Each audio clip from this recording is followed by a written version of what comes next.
Assalamu alaikum wa rahmatullah. Welcome to my channel, Commerce and English Coaching Center. I hope you are well by the grace of Almighty Allah. I am also well. Today I am going to discuss an important lesson, that's kinds of sentence, and mainly focus on imperative sentence. তো চলো ক্লাসটি শুরু করা যাক। আজকে আমি আলোচনা করব যে ইম্পারেটিভ সেন্টেন্সের 5টি গঠন আছে, সেই 5টি গঠন নিয়ে সুস্পষ্টভাবে আলোচনা করব। হয়তো আমরা একটি গঠন জানি কিন্তু বাকি 4টা জানি না, আমাদের না জানাও থাকতে পারে, আবার অনেকের 2টা 3টা জানা থাকতেও পারে। তো আজকে সব কয়টি গঠন আমি আলোচনা করব। তো চলো শুরু করি। ফার্স্ট অফ অল,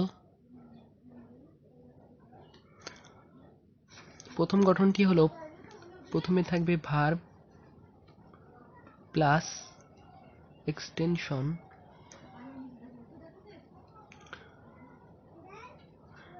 ইম্পারেটিভ সেন্টেন্সের ফার্স্ট যে গঠনটি হলো প্রথমে থাকবে ভার্ব তারপরে এক্সটেনশন। কয়েকটি এক্সাম্পল দেখি আমরা। Collect stamp,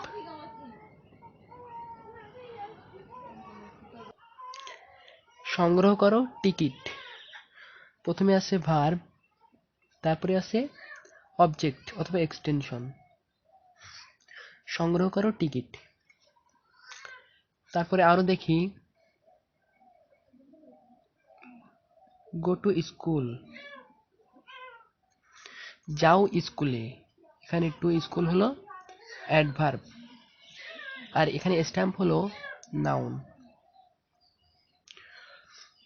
go to school, স্কুলে যাও, প্রথমে ভার্ব তারপরে এক্সটেনশন অথবা অ্যাডভার্ব। এক্সটেনশনের অবস্থানে ভার্বের পরে যা থাকবে সেটাই এক্সটেনশন, আর এক্সটেনশনের অবস্থানে নাউন বসে, অ্যাডভার্ব বসে, কমপ্লিমেন্ট বসে, আরো অনেক কিছু বসতে পারে। এরপরে কাম হেয়ার, এখানে কাম হলো ভার্ব আর হেয়ার হলো এক্সটেনশন অথবা এখানে অ্যাডভার্ব। তো ফার্স্ট গঠনটি আমরা দেখলাম যে প্রথমে থাকবে ভার্ব তারপরে থাকবে এক্সটেনশন। এরপরে দ্বিতীয় গঠনটি হচ্ছে প্রথমে থাকবে অ্যাডভার্ব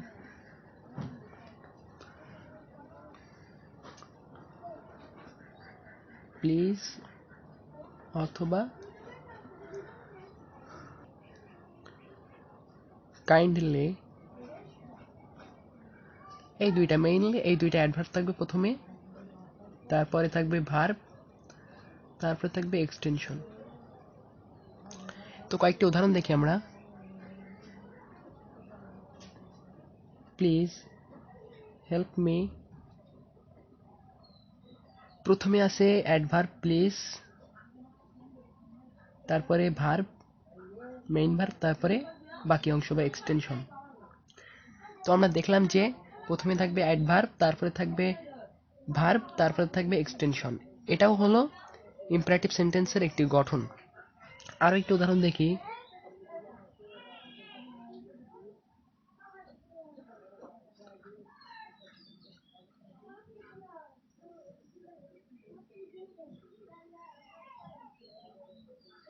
আরেকটি আছে কাইন্ডলি এক্সকিউজ মি, কাইন্ডলি হলো এখানে অ্যাডভার্ব, এক্সকিউজ হলো এখানে মেইন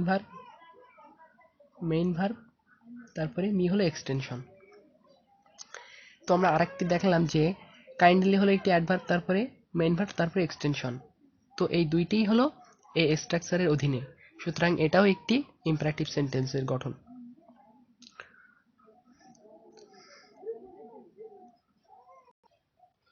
এরপরে থার্ড যে গঠনটি আছে সেটার প্রথমে থাকবে auxiliary verb do not auxiliary verb plus main verb plus extension. First of all থাকবে ডু নট, তারপরে মেইন ভার্ব, তারপরে এক্সটেনশন। ডু নট কিন্তু একটি auxiliary verb.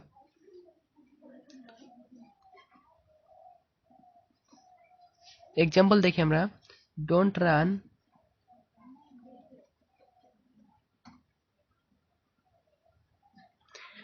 Do not run in the sun, রোদ্রে দৌড় মেরো না, রোদ্রে দৌড় মেরো না। তো এখানে আরো একটি উদাহরণ দেখি। তো এই এই সেন্টেন্সটি আমরা মিলাই, স্ট্রাকচারের সাথে আমরা মিলাই, যে প্রথমে থাকবে ডু নট, তারপরে থাকবে মেইন ভার্ব, তারপরে থাকবে এক্সটেনশন। সুতরাং সেন্টেন্সটি হলো একটি ইম্পারেটিভ সেন্টেন্স। আরো একটি এক্সাম্পল দেখি আমরা।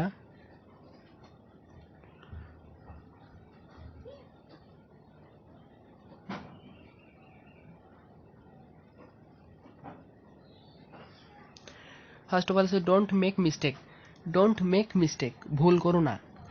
প্রথমে আছে ডু নট, অক্সিলারি ভার্ব, তারপরে মেক মেইন ভার্ব, তারপরে এক্সটেনশন।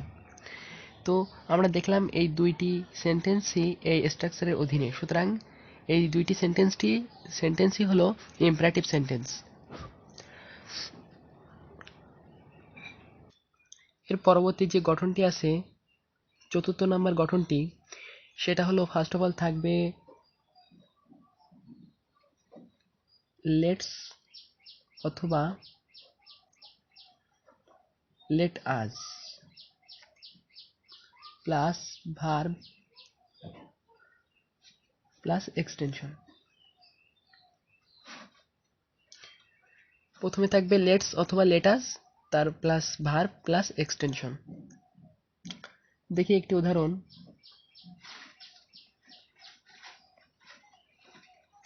লেটস প্লে ক্রিকেট,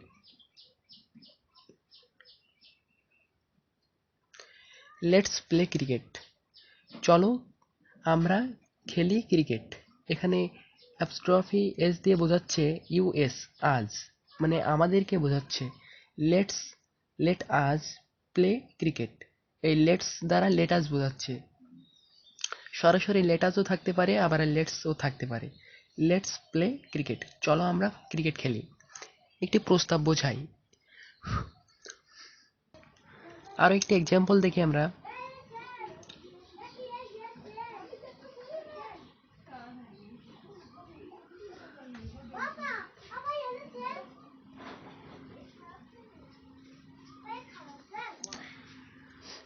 এটি আছে যে লেট আস ওপেন এ গ্রুপ, চলো আমরা একটি গ্রুপ খুলি। লেট আস ওপেন এ গ্রুপ, লেট আস ওপেন এ গ্রুপ, চলো আমরা একটি গ্রুপ খুলি। তো এখানে গঠনে দেখছি আমরা যে প্রথমে লেটস অথবা লেটাস থাকবে, তারপরে থাকবে মেইন ভার্ব, তারপরে থাকবে এক্সটেনশন। এই গঠনে যদি কোনো সেন্টেন্স পড়ে তাহলে সেটা হবে ইম্পারেটিভ সেন্টেন্স। এরপরে যে ফিফথ নাম্বারে যে পঞ্চম যে গঠনটি আছে, সেটা হচ্ছে লেট প্লাস মি হিম, লেট প্লাস মি হিম অথবা them.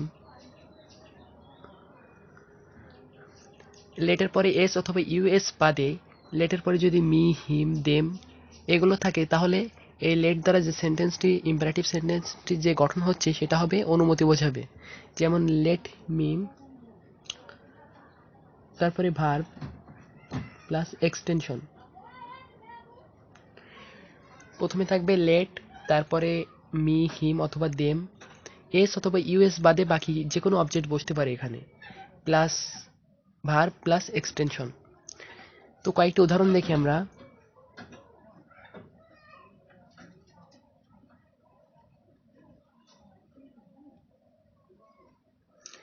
Late me go home, let me go home, let মানে দাও, মি মানে আমাকে, গো মানে যেতে, হোম মানে বাড়িতে।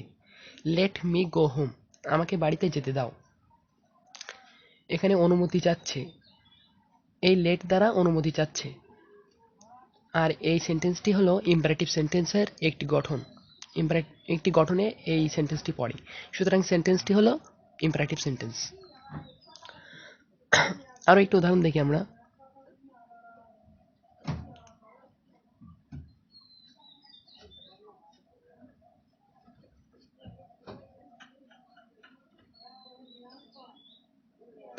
Let them finish the work, তাদেরকে দাও, দাও তাদেরকে শেষ করতে দাও আর কি এই কাজটি। Let them finish the work, প্রথমে আছে লেট, তারপরে আছে দেম, তারপরে ভার্ব, তারপরে এক্সটেনশন। সুতরাং এটাও এই গঠনের অধীনে পড়ে। সুতরাং এই সেন্টেন্সটিও ইম্পারেটিভ সেন্টেন্স। তো ইম্পারেটিভ সেন্টেন্সের 5টি গঠন নিয়েই আলোচনা করলাম, এর বাইরে কোনো গঠন নাই।